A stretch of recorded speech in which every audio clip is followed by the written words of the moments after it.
Just a couple of quick questions. Mr. Asthana, we haven't talked about other technologies like demand response, and I have an expensive thermostat in my house which I can control. I've cut my energy use in my home here in Washington by 30% in the last 6 months by using this thermostat that you can turn it off during the day when you're not there. Are there other technologies that we should be talking about, and are they being sufficiently developed and utilized? Yeah, I think energy efficiency, demand response, and then using the spare capacity that we have on the grid that's going to show up in the form of vehicles and batteries that are plugged in, sort of not building that again, finding ways to reuse that when it's plugged in, I think it's going to be a big part of the future. And we are piloting those technologies. In fact, PJM has, I think, one of the premier demand response programs in the world. And it's a key part of maintaining reliability. And I think the importance of demand response is only going to grow. Thank you.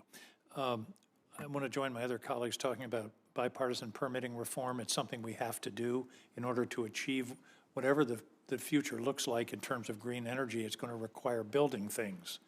And Mr. Tudor pointed out, for example, we're overly dependent upon China for lithium, which is an essential part of EV batteries. So we have to talk about permitting reform in a reasonable period of time to get things done. There were some permitting reforms in the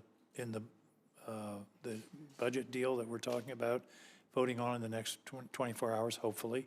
But they didn't. There's a lot that wasn't done. For example, transmission has to be part of it. Mr. Robb, isn't that correct, that we really have to talk about being able to construct a new transmission?